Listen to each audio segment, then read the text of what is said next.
वैज्ञानिक संस्कृति देने वाले, पूरे विश्व को आचरण की सभ्यता देने वाले,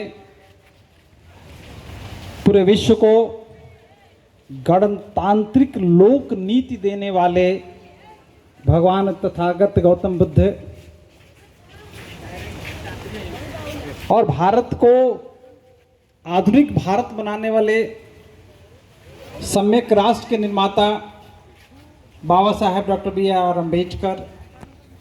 और आज हम लोग जिस सम्राट के 2330 साल की जन्म जयंती मनाने के लिए इकट्ठा हुए हैं, उसके स्मरण में जो आप वहाँ से लेकर यहाँ तक बैठे हुए प्रबुद्ध लोग हैं, पूरे महाराष्ट्र के, पूरे मुंबई के, अन्य प्रांतों से भी लोग आए हुए हैं, आप सभी लोगों को इस अवसर पर मैं हार्दिक शुभेच्छा देना चाहता हूँ। इस बात के लिए तालियां होनी चाहिए अपने लिए, इस बात के लिए कि सम्राट अशोक के विषय में अभी तक जो आपको जानकारी है, उस जानकारी को मैं प्रणाम करता हूँ। लेकिन मैं एक जानकारी देना चाहता हूँ, हो सकता है मुझसे आप लोग ज़्यादा जानते हो, तो मेरे को छोटा मान के जो है माफ़ कर देना। और जानकारी यदि नहीं है तो ताली उस पर बजानी चाहिए कि नई चीज़ सीख के गए हैं, नई चीज़ सीख के गए हैं। अब पूछो कैसे? मैं घमंड से नहीं बोल रहा हूँ, रिसर्च के आधार पर बोल रहा हूँ, अनुसंधान के आधार पर बोल रहा हूँ।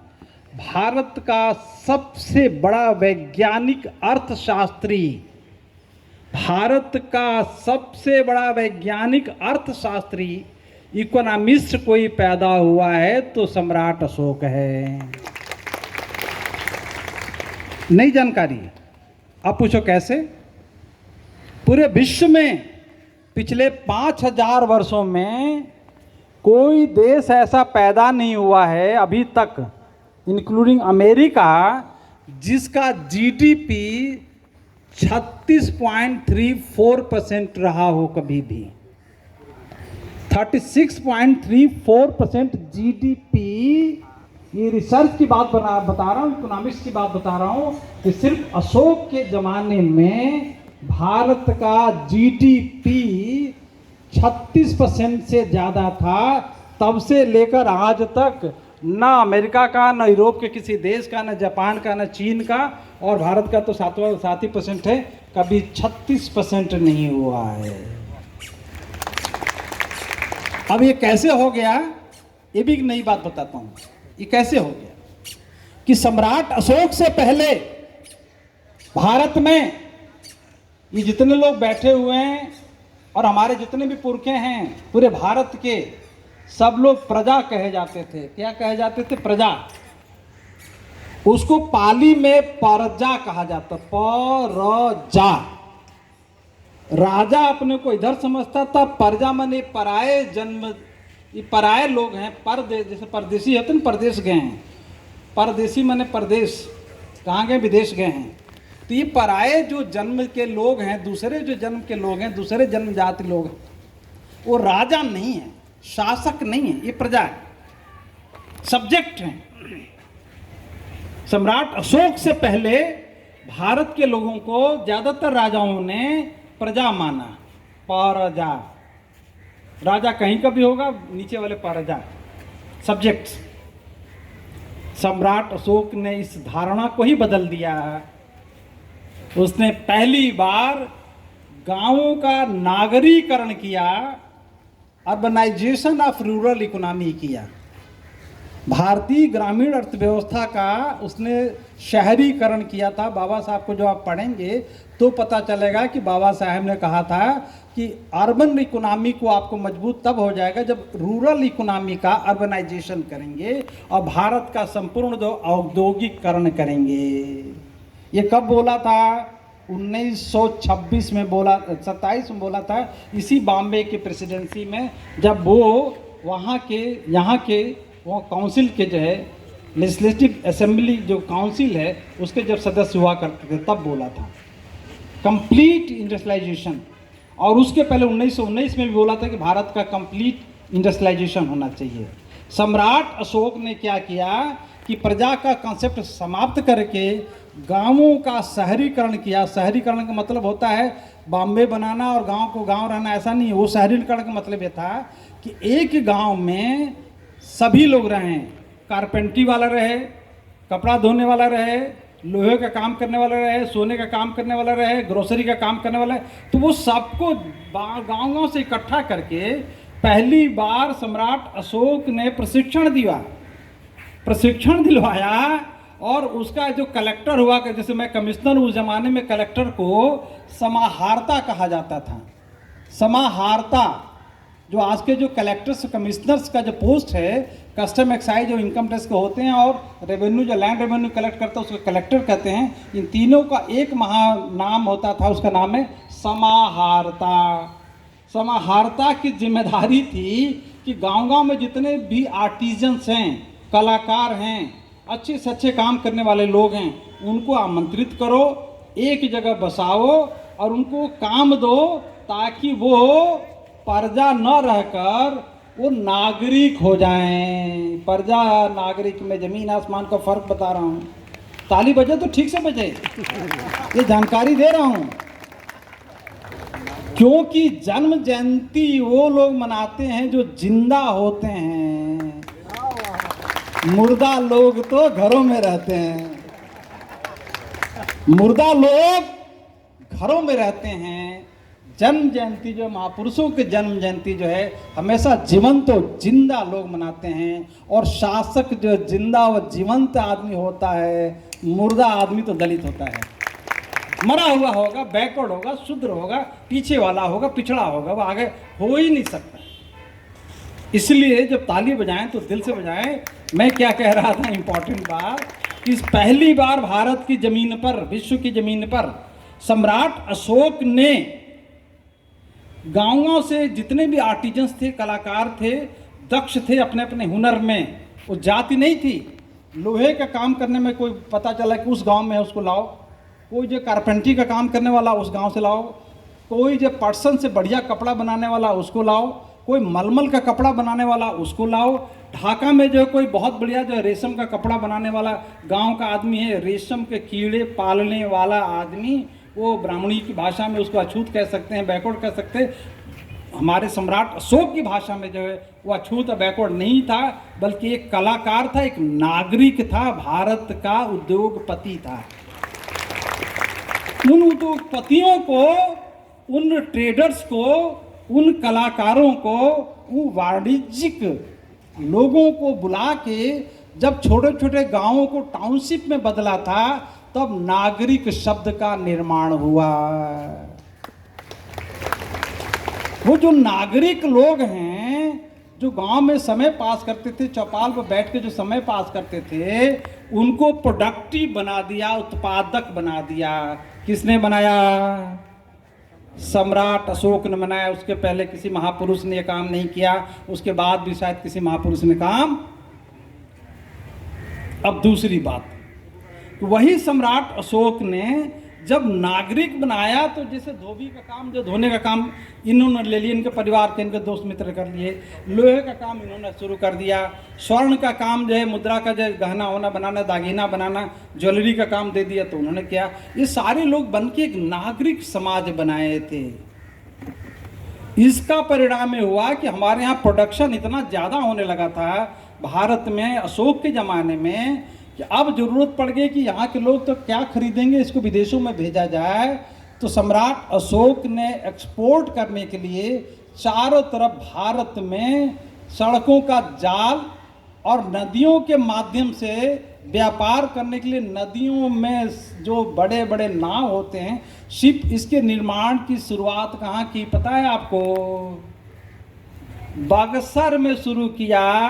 जो उत्तर प्रदेश और बिहार को जोड़ने वाले गंगा की नदी है, उस साइड में पटना पाटलिपुत्र है, इस साइड में जो इलाहाबाद और बनारस शुरू हो जाता है, वहाँ गंगा का पार्ट जो है कम से कम 8 किलोमीटर तक पानी ही पानी रहता है।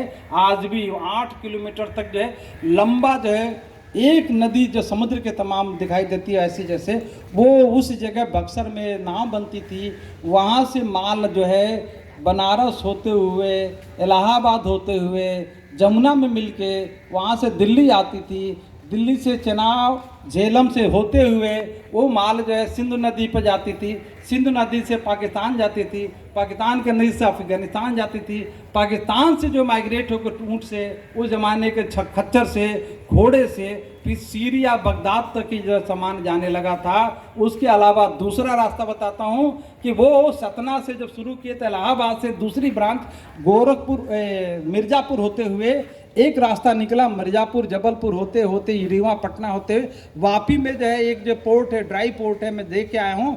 पता चला कि सम्राट अशोक ने एक बड़ा सा पोर्ट, ड्राई पोर्ट बनाया था। वहाँ जो है लोग, आदिवासियों को नहीं पता, वहाँ के लोगों को नहीं पता। मैं कार्यक्रम देने गया था प्रशिक्षण शिविर में, तो मैंने देखा, उसकी इतिहास जानी, आश्चर्य लगा। फिर पता चला कि वहाँ से एक पुराना रोड था जंगल के माध्यम से, जो बॉम्बे होते हुए जो माल सप्लाई होता था। किसको पता है? उसका प्रमाण है नाला सुपारा। नाला सुपारा उसका प्रमाण है। खाली बुद्ध स्तूप देख के हम लोग जो है फोटो खिंचवा के भगवान बुद्ध के चरण में जो है वहाँ त्रिशरण करके वहाँ प्रणाम करके चले आते हैं। बस इतनी जानकारी रखने वाले हम सभी लोग हों।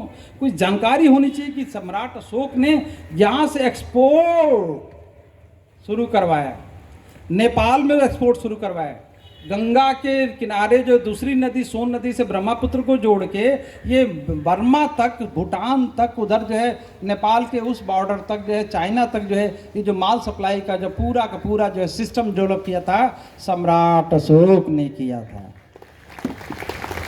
इसका परिणाम ये हो गया कि हमारे यहाँ के जो आज जो अछूत कहे जाते हैं, या जिसको दलित कहते हैं, जिसको बैकवर्ड कहते हैं, पुराने ज़माने के सब उद्योगपति होते थे, वाणिज्यिक काल कारखाने के मालिक होते थे, व्यापारी होते थे। उसी में से कुछ बचे हुए गुप्त पीरियड के लोग जो है गुप्ता बन गए, तेली बन गए, घांची बन गए, और वो धीरे धीरे जो है बुद्ध के मार्ग से हट के जो है दूसरी तरफ चले गए हैं। उसके बाद प्राइम मिनिस्टर को कभी कभी याद पड़ता है, कभी कभी डीएनए जो है होता है, जागरूक होता है, तो कहते हैं कि नहीं साहब हम तो बुद्धिस्ट हैं, क्योंकि हमारा जो गांव है बड़नगर वो बुद्धिस्ट जगह है। तो वो जो डीएनए है भीतर से एक्टिव होता है, तो बौद्धिक चेतना जो प्रज्वलित होती है, भगवान बुद्ध ने कहा था ना प्रकाशित, अब तो दीपो भाव, तो कभी कभी दीप जो है,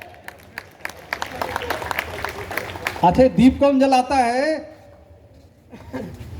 वहां से लेकर यहां तक बैठे हुए लोग जो दीप जलाते हैं। ये प्रबोधन जब होता है माननीय भीमराव जसवंतराव अम्बेडकर के नेतृत्व में होता हो, चाहे प्रकाश मौर्य जी के नेतृत्व में होता हो, चाहे वानखेड़े साहब के नेतृत्व में होता हो, कामले साहब के नेतृत्व में होता है, माननीय और कांसीराम जी के नेतृत्व में होता हो, जिसके भी नेतृत्व में होता है, ये प्रबोधन जो है, कहते हैं ना कि बात निकलेगी तो दूर तलक, बात निकलेगी तो दूर तलक जाएगी। जब बातें निकलती है तो ट्यूबलाइट जलता जाता है, जलता जाता है। तब लोग समझते हैं कि भारत जो है सोने का चिड़िया क्यों कहा जाता है। और सोने का चिड़िया सिर्फ और सिर्फ जो है सम्राट अशोक के वजह से कहा जाता है। बाकी जो कुछ बोलता है झूठ झूठ झूठ झूठ झूठ। अब हम जो है झूठों का पर्दाफाश करने के लिए, असत्य की स्थापना करने के लिए आए हुए हैं। फिर तो ताली बनती है। और वहाँ जो आखिरी है वहाँ से लेकर यहाँ तक होनी चाहिए। ऐसा नहीं कि आगे वाले जीवंत हो और पीछे वाले, बोलो जय भीम, जोर से बोलो जय भीम, जोर से बोलो जय भीम। जिंदा हो तो जिंदा दिली का प्रमाण भी देना पड़ेगा।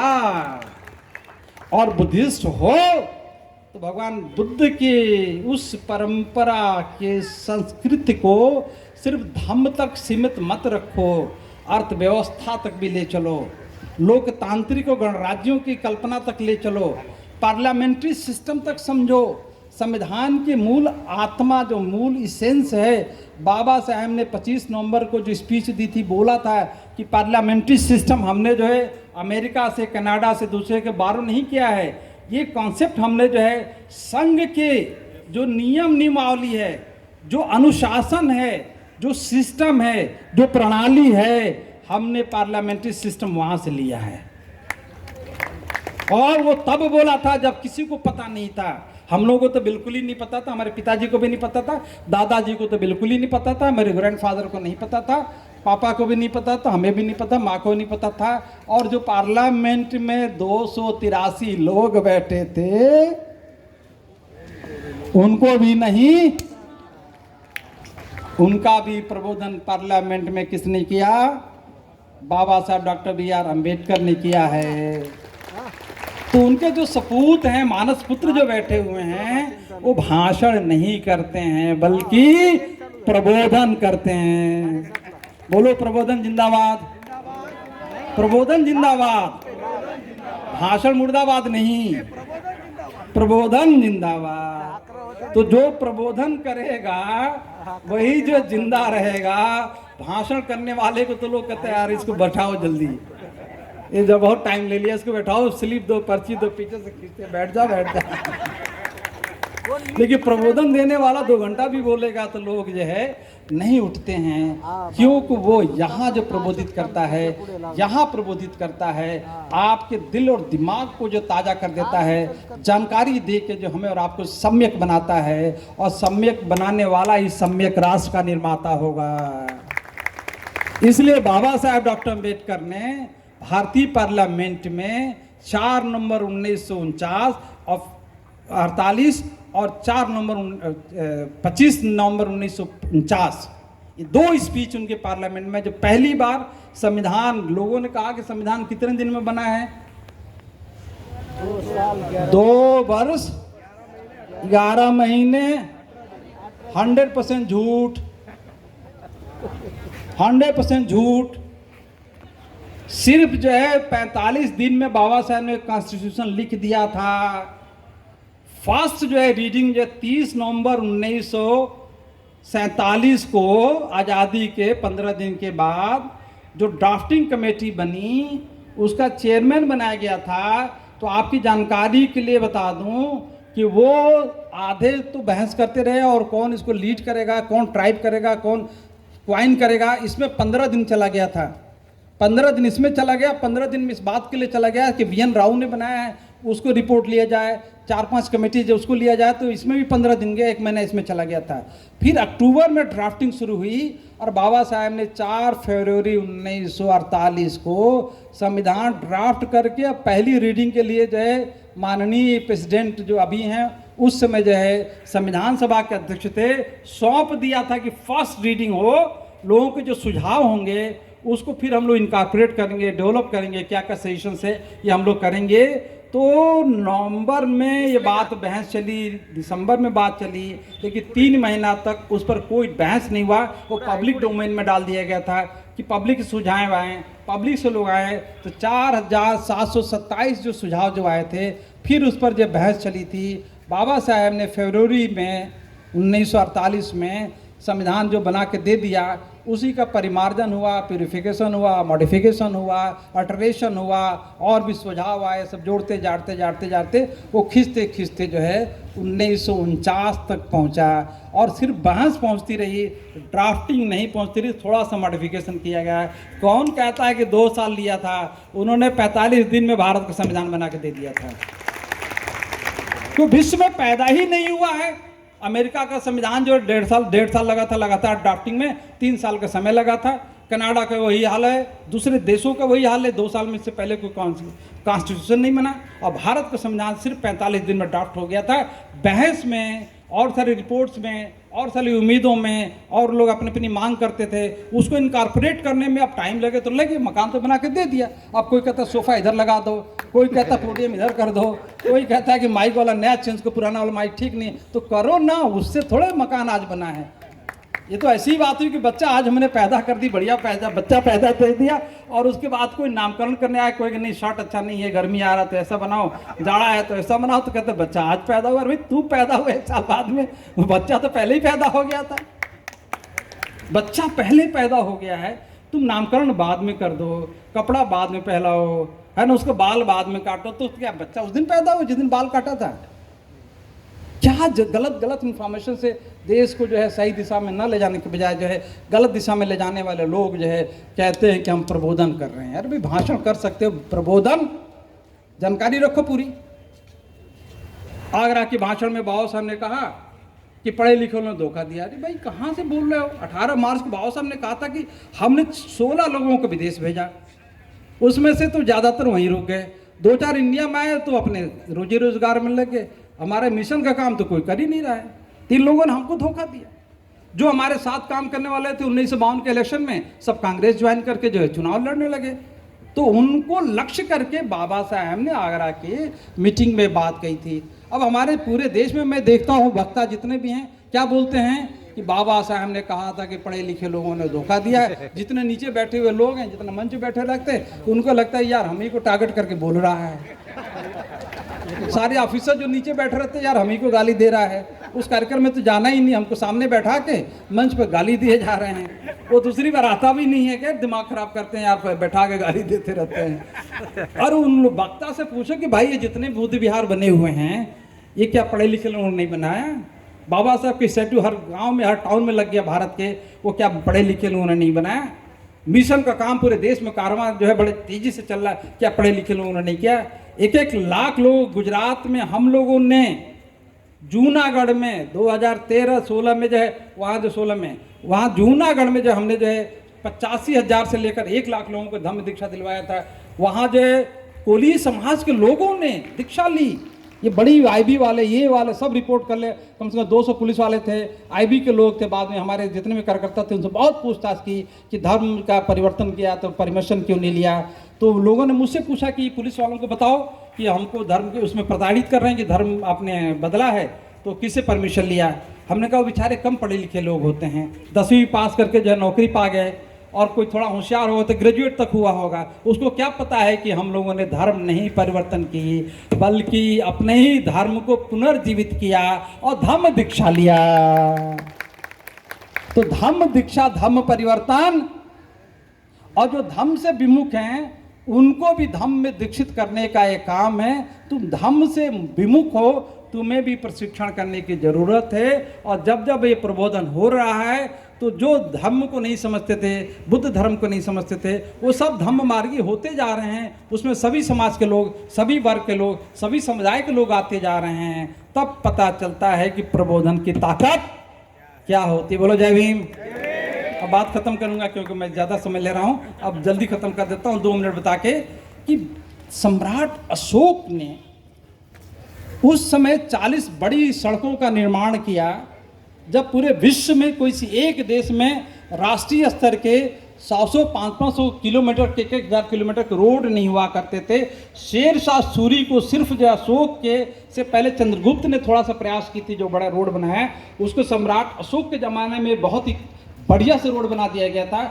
उसी का नवीनीकरण करने वाले शेरशाह सूरी को कहते हैं कि जीटी रोड दुनिया का सबसे बड़ा रोड शेरशाह सूरी ने बनाया है। और लिखने वाले लोगों को पता ही नहीं है कि वो सम्राट अशोक ने उसका परिवर्धन किया था। और उसका निर्माता भी जो है मौर्य सम्राट हुआ करते थे, और कोई सम्राट नहीं हुआ करता था। जिसके वंशज यहाँ बैठे हुए हैं,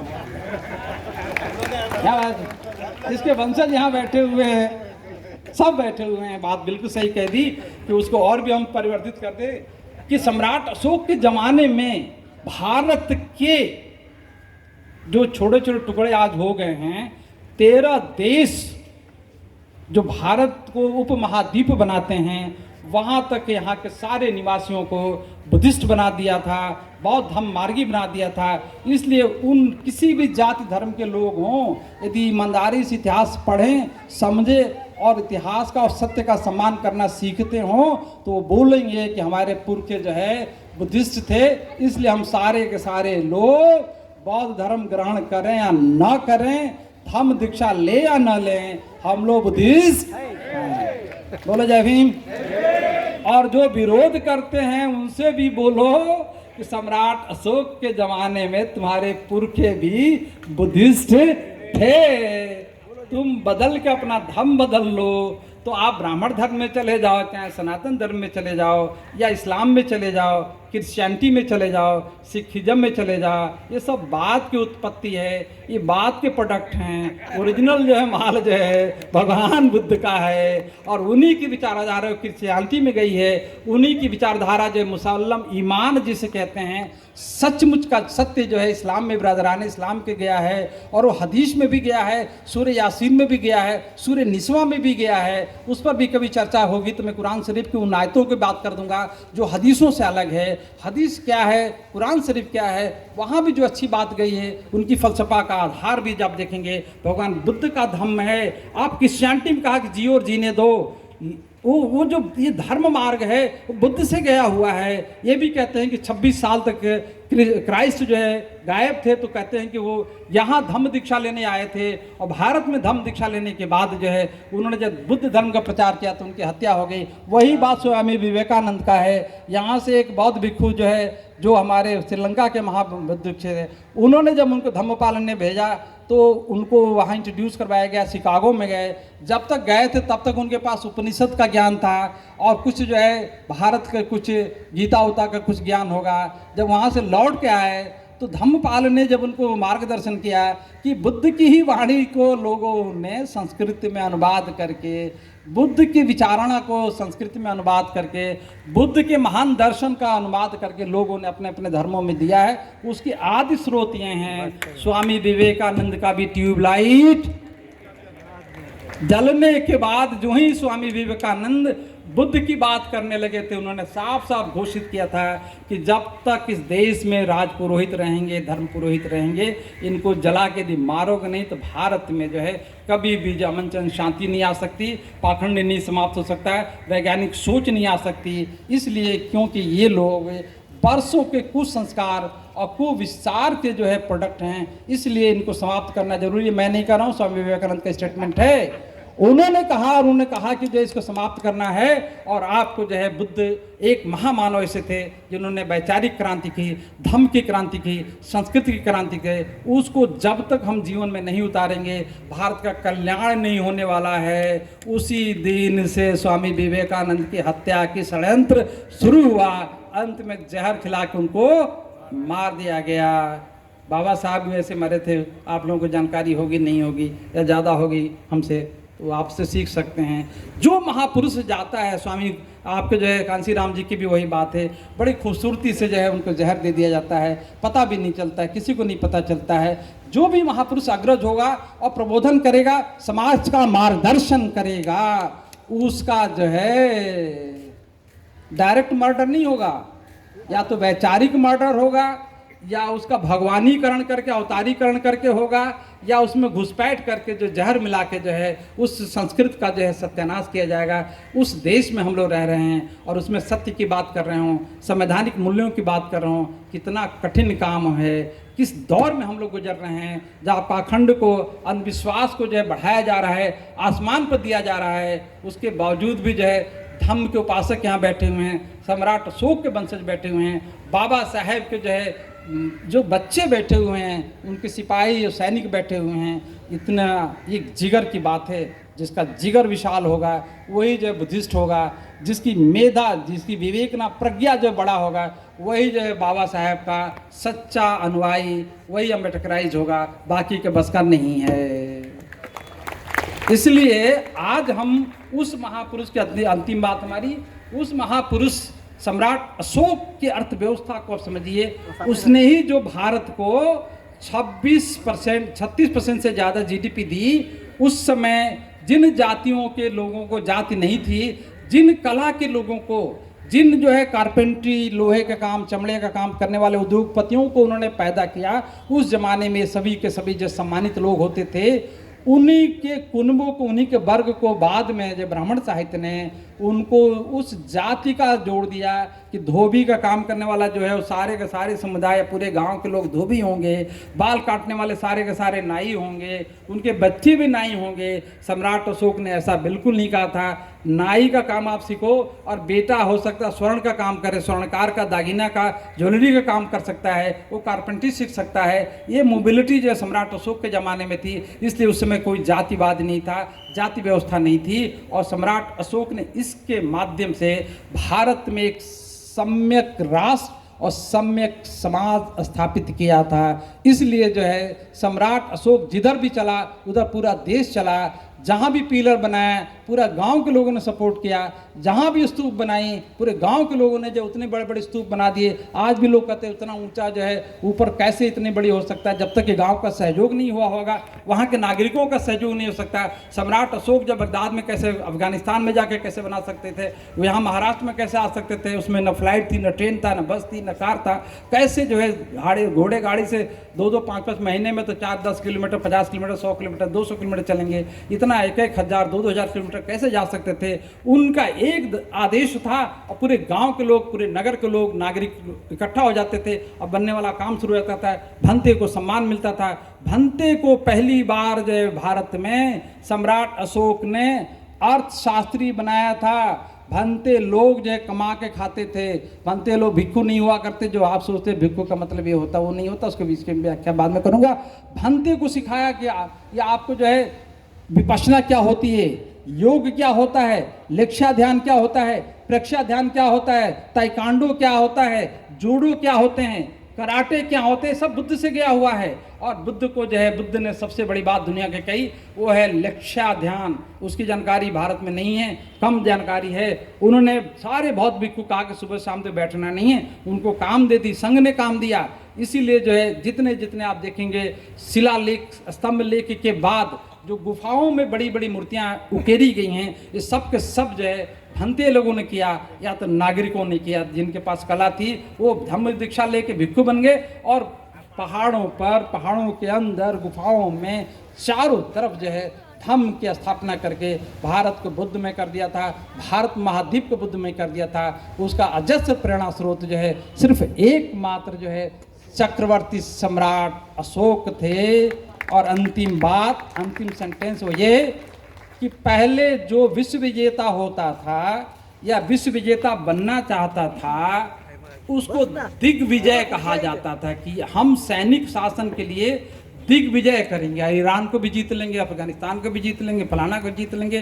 तो उसको कहा जाता था, चक्रवर्ती शब्द तो बाद का विकास है, उस समय दिग्विजय के, दिग्विजय की तरफ लिखे हैं, सारे दिशाओं को विजय करने के लिए निकल पड़े हैं। सम्राट अशोक ने दिग्विजय को समाप्त कर दिया और उसके जगह जो है खुदवाया कि हम दिग्विजय के लिए नहीं निकले हैं, हम धम्म विजय के लिए निकले हैं।